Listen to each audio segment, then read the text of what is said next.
Halo teman-teman semua, welcome back di YouTube channel saya. Pada kesempatan kali ini saya akan kembali melakukan ulasan satu saham IPO 2021 yang akan segera terjadi di bulan Maret ini, yaitu perusahaan dengan kode tik saham JRX, yaitu perusahaan Jirexindo Mandiri Buana Tbk. Ya, menurut saya IPO daripada perusahaan ini menarik ya teman-teman semua. Kenapa? Karena sejauh yang saya tahu ini merupakan perusahaan produsen laptop ataupun PC merek lokal ya, merek nasional kita yang pertama kali melakukan IPO di Bursa Efek Indonesia. Oke, jadi sangat menarik untuk kita ikuti bagaimana sih valuasi serta prospek daripada perusahaan Jirex ini. Oke, sebelum saya mulai, izinkan saya untuk kembali menyampaikan disclaimer daripada video ulasan ini. Ya, di mana ulasan yang saya sampaikan pada video ini tidak dengan tujuan untuk mengajak Bapak Ibu ataupun teman-teman semua melakukan pembelian ataupun penjualan saham apapun. Yang dimana adalah wajib bagi Bapak Ibu yang menonton ulasan ini untuk melakukan konfirmasi analisa mandiri seluruh informasi yang saya sampaikan. Saya juga sangat mengharapkan Bapak Ibu semua untuk tidak men-skip video ini agar mendapatkan informasi yang saya sampaikan secara lengkap.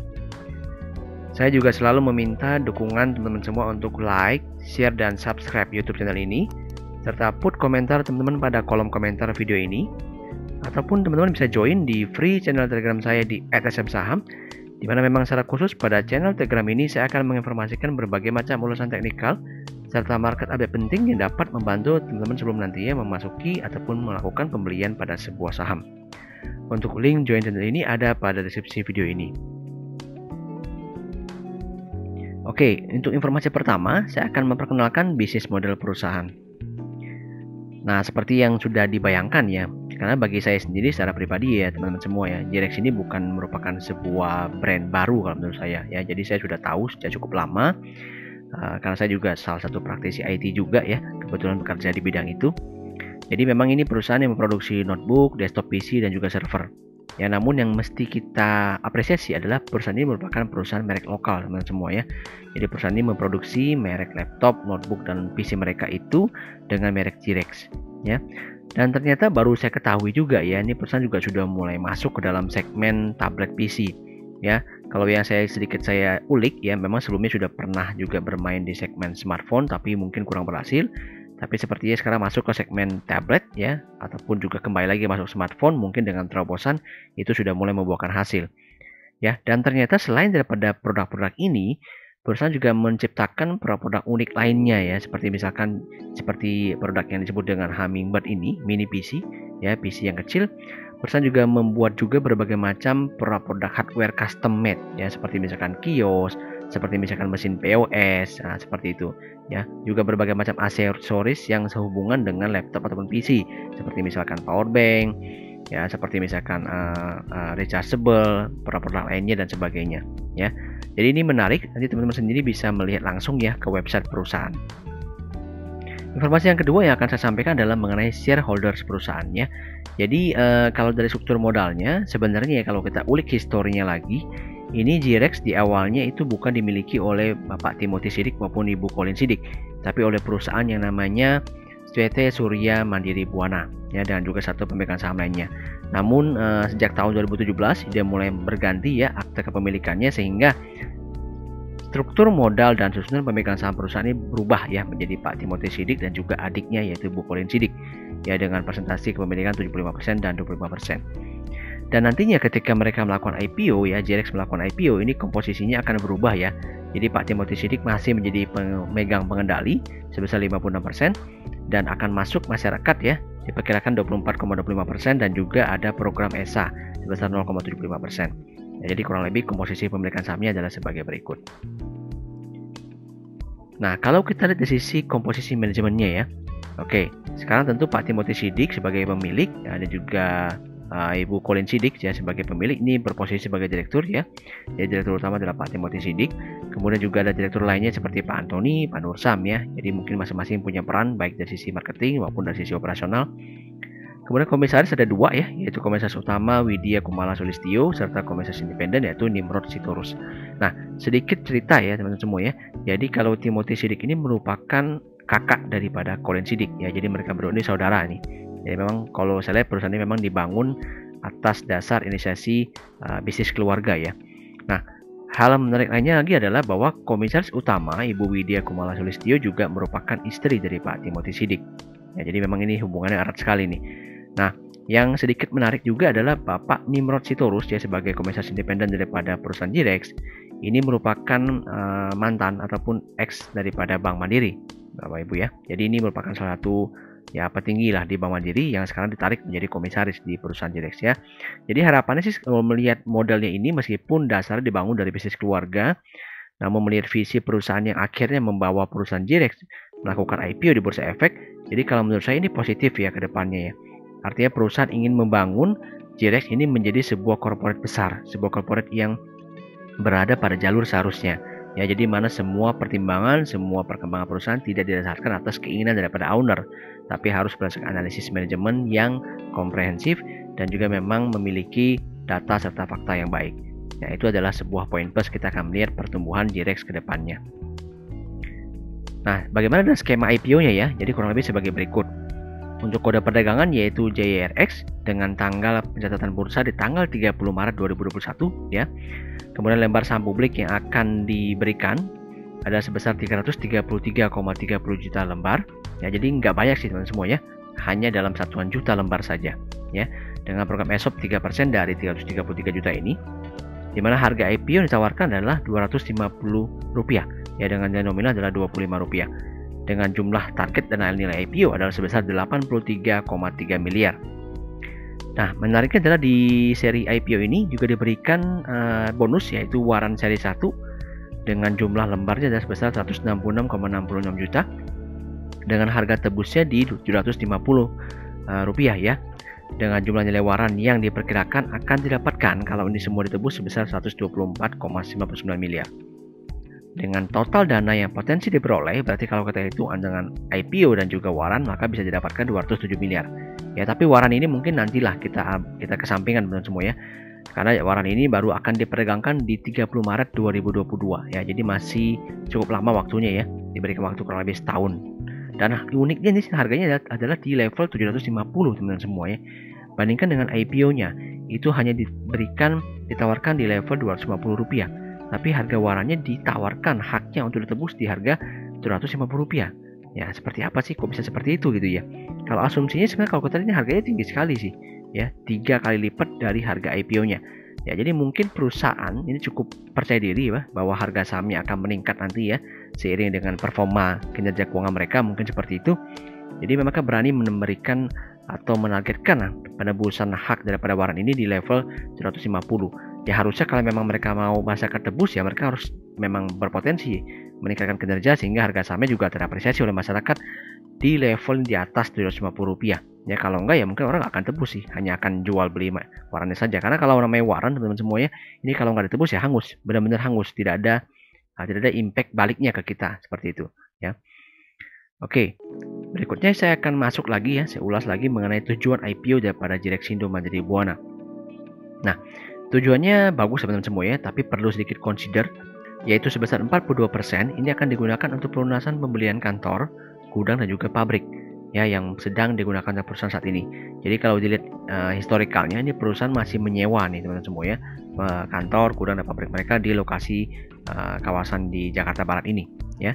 Sebesar 58% akan digunakan sebagai modal kerja untuk pemesanan bahan baku laptop di kuartal kedua 2021 untuk meningkatkan penjualan perusahaan. Jadi menarik juga ya, ada potensi di kuartal 2 ini mungkin akan meningkat. Nah, penjualannya ini sebuah insight juga nih yang bisa teman-teman catat nih, di Q2 mungkin laporan keuangannya akan lebih bagus lagi. Sedangkan dana yang diperoleh dari hasil pelaksanaan waran seri 1 itu nanti akan digunakan seluruhnya untuk pengembangan produk IoT. Nah, ini nanti akan saya jelaskan di bagian berikutnya ya. Nah, sedikit saya ingin highlight di posisi nomor 1 ya, tujuan nomor 1 yaitu sebesar 42% ini digunakan untuk pembelian kantor, gudang dan pabrik ya untuk pelunasannya. Jadi sebenarnya adalah sebuah transaksi afiliasi teman-teman semua ya. Karena pembelinya adalah perusahaan Jirex terhadap penjualnya itu Bapak Timothy Sidik yang merupakan pemilik daripada perusahaan Jirex itu sendiri ya. Nah, mungkin di sini tampak sedikit ada hal yang negatif ya. Tapi kalau boleh kita fair menilai, ini merupakan transaksi yang legal teman-teman semua ya. Jadi mungkin bukan dengan maksud untuk memperkaya diri dari Pak Timothy Sidik ya atas perusahaan dia miliki, tapi lebih kepada tujuan itu untuk mengurangi beban sewa, beban operasional mereka ya. Karena memang sebuah perusahaan yang sehat itu harusnya bisa memiliki lokasi atau usaha sendiri ya, bukan dengan menyewa, tapi mereka bisa membeli sehingga ya lokasi, pabrik dan sebagainya itu sudah settle, sudah dikunci gitu. Dan dengan berjalannya waktu tentu kita perusahaan juga ingin sehat kan, ingin bisa memberikan profit. Ya, dalam hal ini Pak Timothy tetap sebagai sebuah individual meskipun juga memiliki perusahaan, tapi kan tetap dianggap sebagai sebuah badan yang berbeda. Ya, perusahaan kalau ingin punya tanah, pabrik dan sebagainya harus beli dong sama pembeli gitu ya. Jadi mungkin selama ini diberikan hak untuk memakai, sewa gitu dengan harga yang terjangkau, tapi sekarang ya harus mengeluarkan uang untuk membeli aset tersebut kan. Jadi di sini ada pemindahan tangan dari Pak Timothy sendiri ke perusahaannya sendiri. Nah, sebenarnya kurang lebih seperti itu ya. Tapi secara perusahaan ini berdampak jelasnya. Nah, kalau dilihat ini seperti apa transaksinya? Nilai transaksi sebesar 54,5 miliar. Ini transaksi yang fair teman-teman semua ya. Karena sudah dinilai oleh KJPP publik ya, yaitu sebesar 55 miliar kurang lebih. Jadi sebenarnya harganya juga lebih miring sedikit ya. Jadi bukan harga yang aneh gitu, bukan terlalu tinggi juga, tapi malah lebih rendah sedikit. Di mana saat ini sudah dibayarkan 19,47 miliar dan sisanya ini nanti akan dibayarkan dengan dana IPO yaitu sebesar 35,02 miliar paling lambat 1 Juni 2021. Ya, jadi sekali lagi tujuannya adalah untuk menghilangkan beban sewa kantor pusat, gudang dan pabrik dari biaya personal. Ya, di mana ini baru bisa kita lihat berarti ya kalau asumsi saya itu di kuartal 2 2021. Jadi menarik sih ini. Ya, laporan keuangan kuartal 2-nya harusnya bisa memberikan banyak kejutan kalau menurut saya. Ya, jadi sekali lagi ini tampak seperti transaksi yang menguntungkan direksi, tapi sebenarnya ini adalah sebuah transaksi yang harusnya menjadi bukti bahwa perusahaan sudah berkembang. Nah, nanti ada satu faktor lagi menarik yang akan saya sampaikan ya di informasi berikutnya. Nah, sekarang kita ulas mengenai key fundamental daripada Jirexindo ya. Kita ulas dulu dari sisi posisi neracanya. Jika dari sisi posisi neracanya di bagian aset ini meningkat ya signifikan posisi kasnya ya dari berapa ratus juta sekarang menjadi 9,7 miliar. Jadi sudah cukup baik ya menurut saya. Kemudian yang terlihat di sini adalah di bagian piutang itu juga ada ya, piutang pihak relasi timbul dari 2018-2019 belum ada, tapi kemudian piutang timbul di 4,3 miliar. Jadi artinya memang ada penjualan ke pihak relasi.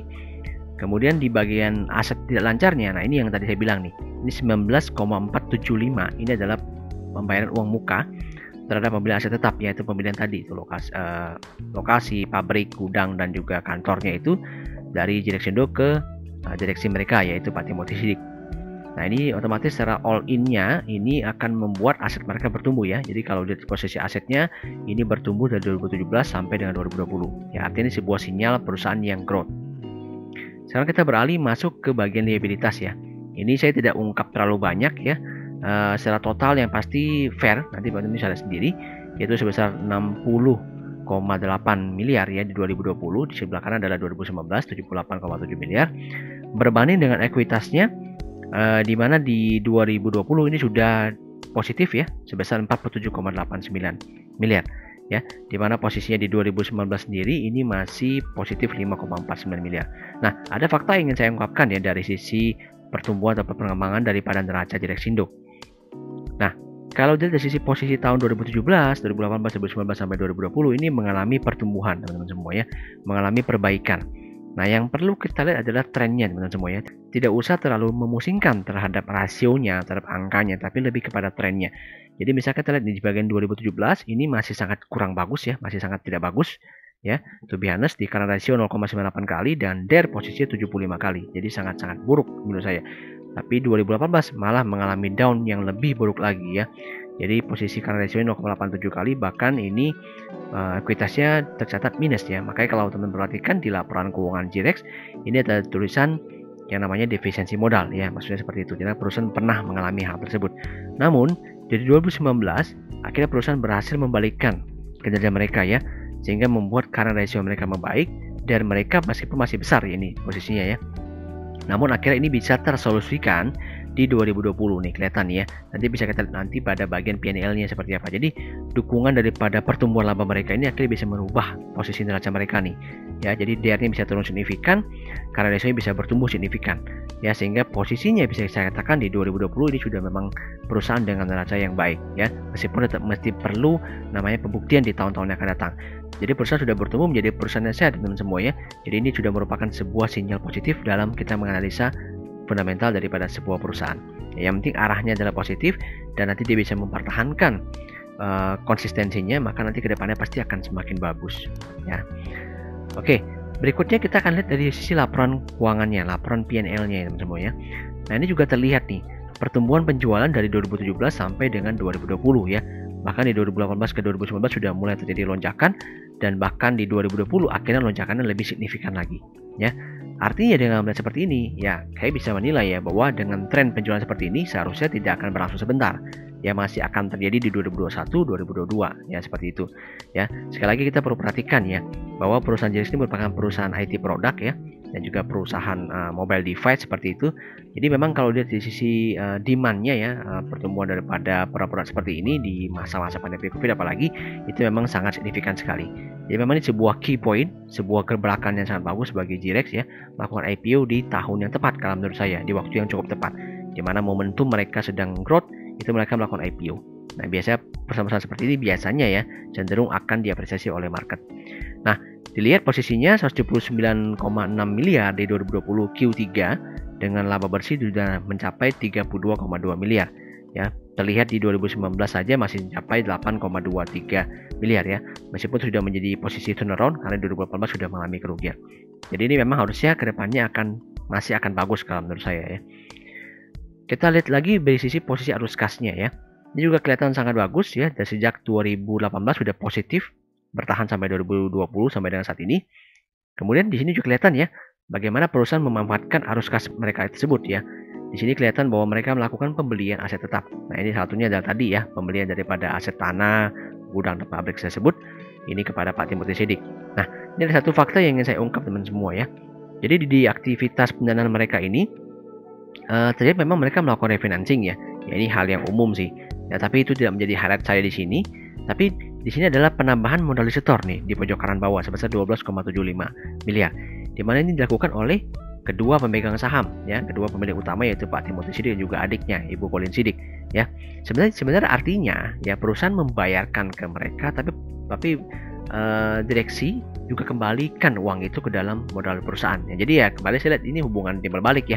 Memang kelihatan bagi saya nih pribadi teman semua ya. Silakan berbeda pendapat, silakan sampaikan komentarnya. Ini ya perusahaan Pak Timothy Sidik khususnya memang ingin mengembangkan sih kalau menurut saya ya.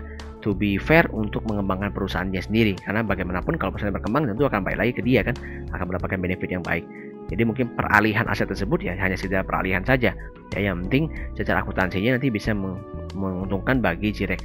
Jadi ya hal ini sebenarnya makanya bagi saya itu merupakan sebuah hal yang wajar-wajar saja gitu. Tidak merupakan sebuah konotasi negatif. Jadi teman-teman ketika menilai sebuah transaksi harus lihat dari dua sisi lah setidaknya ya, secara fair, tujuannya untuk apa, perilakunya bagaimana gitu. Ya bisa kebaca sih niat dari para manajemen seperti apa. Kalau niatnya untuk exit ya itu kurang bagus. Tapi ini kan niatnya bukan exit gitu. Dapat uang tapi malah di-store kembali. Nah, seperti itu ya. Jadi mungkin kita bisa lihat sih tujuannya seperti apa untuk menilai sebuah transaksi afiliasi. Oke. Berikutnya kita akan masuk ya, saya akan sharing mengenai bagaimana keunggulan, strategi serta prospek usaha daripada saya akan sharing mengenai keunggulan, strategi serta prospek usaha daripada Jirex ya. Informasinya cukup banyak, jadi sebenarnya teman-teman bisa baca sendiri nanti di prospektus perusahaan, namun saya akan coba berikan kesimpulannya supaya lebih informatif. Oke, sebelum kita masuk ke dalam keunggulannya, saya ingin cerita sedikit teman-teman semua ya. Karena di sini saya dapatkan informasi historikalnya. Ini juga cukup menarik untuk kita ketahui ya. Jadi perusahaan ini didirikan oleh Pak Timothy Sidik tahun 1996 ya, dengan tujuan untuk mengcover atau menutup celah teknologi dari invasi merek-merek asing ya. Dimana mungkin di situ saat itu masih banyak impor-impor produk-produk asing seperti PC dan sebagainya ya. Di 2004 sudah mulai mereka masuk ke bisnis laptop karena kebutuhan demand laptop sudah mulai meningkat pesat dan bisa menikmati hasil yang sangat bagus sampai dengan 2011. Di 2013 mereka mengambil bisnis tablet dan juga ponsel dalam skala kecil, namun sepertinya itu kurang berhasil ya. Akhirnya di 2016 kembali difokuskan ke dalam segmen PC, laptop dan server ya, di mana proses bisnis ponselnya mungkin agak ditinggalkan. Nah, dimana kita ketahui bahwa kita lihat dari sisi laporan keuangan tadi kan akhirnya 2017, 2018 itu kan goyang ya dan semuanya. Namun di 2019 akhirnya berhasil kembali bangkit. Nah, ini yang menarik dengan memperoleh keuntungan dari pendapatan serta penguatan layanan. Nah, ini yang saya soroti sebagai sebuah perusahaan yang bagus sebenarnya semuanya. Perusahaan yang bagus adalah perusahaan yang tidak menyerah pada keadaannya seperti itu. Dan di sini terlihat dari Jirex meskipun mereka mengalami kemunduran yang sangat tinggi, namun manajemen tetap komit, ya tetap berniat untuk membuat perusahaan yang kembali bangkit, dan ini berhasil. Ya, di 2019 sudah mulai ada satu sinyal turnaround, ya sudah mulai kelihatan turnaroundnya dengan mampu menghasilkan laba dan mengalami peningkatan penjualan. Oke, nah kita lihat berikutnya yaitu merupakan keunggulan daripada Jirex. Ya, ini saya tidak akan bahas terlalu banyak, nanti saya akan sampaikan lagi di bagian pengembangan produk. Yang jelas, kalau menurut saya pribadi, karena saya juga tahu produk ini ya perusahaan memang tetap akan bermain di segmen yang harganya kompetitif ya. Jadi ditawarkan produk laptop atau PC yang harganya itu kompetitif tapi dengan spek yang bagus gitu ya, dengan keunggulan dari sisi kualitas tahan pakai ya, dari sisi produknya yang awet gitu, seperti itu, mungkin tahan banting, tidak mudah rusak dan sebagainya ya. Ini merupakan sebuah poin diferensiasi dari mereka ya, untuk bisa merebut segmentasi pasar dari produk-produk internasional tentunya ya, yang sudah kita ketahui. Nah, dari sisi pemasaran ya, kalau saya dapat informasinya adalah ini lebih ke bagaimana dia menjaring konsumen besar ya, seperti misalkan corporate customer nih. Salah satunya adalah Indomaret, teman-teman semua ya. Dengan target mereka seperti itu, mereka bisa memperluas demand-nya ya, karena perusahaan-perusahaan tersebut memiliki cabang-cabang yang banyak di seluruh Indonesia. Nah, mereka juga mentargetkan perusahaan-perusahaan small medium enterprise yang mengkonsumsi mid enterprise server dan juga corporate server. Itu mungkin akan lebih terjangkau dengan produk-produk yang ditawarkan oleh Jirex. Mereka juga nanti akan membidik pasar laptop ya, khususnya pelajar. Ini sedang di-push nih, merupakan salah satu target kerja di 2021 kalau saya baca gitu ya.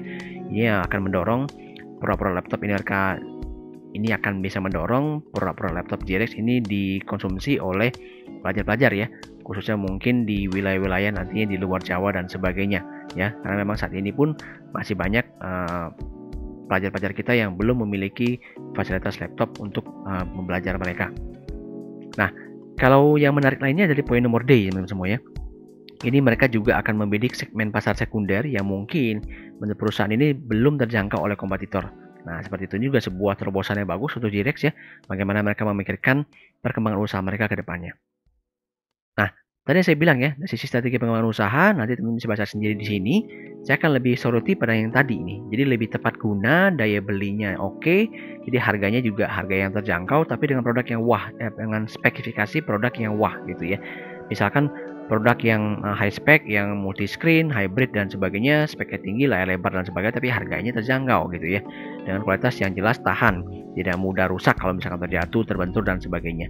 Nah, yang menarik di sini adalah mereka memproduksi ya teman-teman semua ya. Mereka memberikan solusi, yaitu sebuah produk yang disebut juga dengan custom made design ya.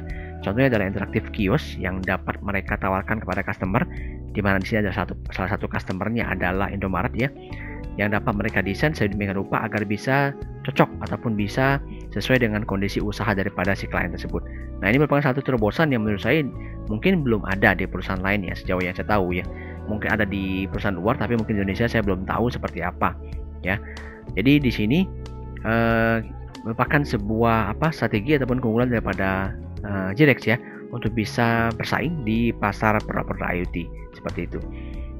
Nah, berikutnya kita akan lihat ya perkembangan ataupun prospek usaha mereka di 2021. Nah, ini adalah kembali lagi adalah rencana perusahaan ya. Nantinya kedepannya akan mengembangkan produk-produk IoT ya. Namun kalau kita baca tadi dari sisi informasi perusahaan, ini nanti akan mulai dikembangkan kalau nanti sudah dapat dana dari waran ya, dari penebusan waran, di mana mereka akan mulai mengembangkan segmen baru, yaitu produk-produk yang berhubungan dengan elektronik ya, yang dikendalikan oleh internet seperti itu. Seperti misalkan adalah wearables ya, seperti misalkan adalah produk-produk asisten rumah tangga, elektronik rumah dan sebagainya, office dan sebagainya ya. Namun khususnya di 2021 sendiri, ini perusahaan akan mulai melaunching produk warung POS mereka yang tadi yang saya sebutkan ya. Itu merupakan sebuah terobosan produk device yang nantinya bisa digunakan oleh toko-toko kecil, UMKM untuk mencatat inventory maupun penjualan mereka. Nah, di mana sejauh yang diketahui ya, sejauh yang saya tahu juga bahwa mungkin belum ada sih kompetitor yang bermain di segmen ini. Nah, ini merupakan sebuah target market yang bagus ya untuk Jirex ke depannya, menjadi sebuah ceruk pasar baru bagi mereka untuk bisa terus meningkatkan penjualan mereka. Seperti itu. Nah, bicara mengenai dividen sendiri, saya juga dapat informasi bahwa untuk dividen itu perusahaan berkomitmen untuk memberikan sekitar 15-20% dari laba bersih mereka itu untuk dibagikan sebagai dividen ya. Tentu dengan beberapa catatan kalau memang perusahaan masih mampu melakukan hal tersebut, di mana nantinya akan dimulai pada tahun buku 2021 setelah nanti tercapainya laba pada tahun berjalan seperti itu. Nah, berikutnya kita akan lihat mengenai satu informasi yang menurut saya penting untuk saya sampaikan teman-teman semua ya, sebelum nantinya saya masuk ke dalam perhitungan kalkulasi harga wajah daripada perusahaan ini. Ada satu informasi dari website Garnet Inc ya, bisa teman-teman cari sendiri. Ini sebenarnya ya, kalau melihat pertumbuhan daripada laptop, PC, mobile device dan sebagainya, ini justru mengalami pertumbuhan teman-teman semua ya dibandingkan 2019. Jadi tahun 2020 meskipun pandemi Covid, justru produk-produk ini mengalami peningkatan pesat ya. Terlihat dari berbagai multi brand ini yang justru shipment mereka itu mengalami peningkatan ya. Artinya memang dalam hal ini Jirex sebagai pemain di bidang yang sama ya, meskipun merupakan perusahaan nasional, perusahaan lokal ya, meskipun memang demand pasarnya ataupun segmennya masih di lokal dan domestik, harusnya juga mendapatkan potensi yang sama ya. Memang ini sudah terlihat nih dari pertumbuhan mereka yang sangat signifikan di 2020 seperti itu ya. Jadi memang ini sebuah prospek lagi ya, dan mungkin menurut saya tidak akan sebentar. 2020, 2021, 2022 mungkin masih akan sangat bagus ya untuk Jirex, bagaimana mereka bisa terus meningkatkan penjualan mereka, apalagi mereka akan mendapatkan segmen penjualan baru nih dari produk mereka luncurkan seperti itu ya. Jadi bicara prospek ini jelas positif teman-teman semua ya. Bagi yang pegang saham Jirex seharusnya bisa memegangnya untuk lebih lama lagi. Oke, sekarang kita lihat bagaimana dengan estimasi harga wajah perusahaan ya menurut preferensi saya pribadi. Oke, sekarang kita lihat dulu ya sekarang kita lihat dahulu ya di bagian before IPO nih informasinya. Jadi total lembar saham adalah di 1 miliar lembar dengan ekuitas per September 2020 adalah 47,8 miliar. Jadi kalau kita hitung book value-nya adalah 47,8 rupiah. Nah, after IPO bagaimana?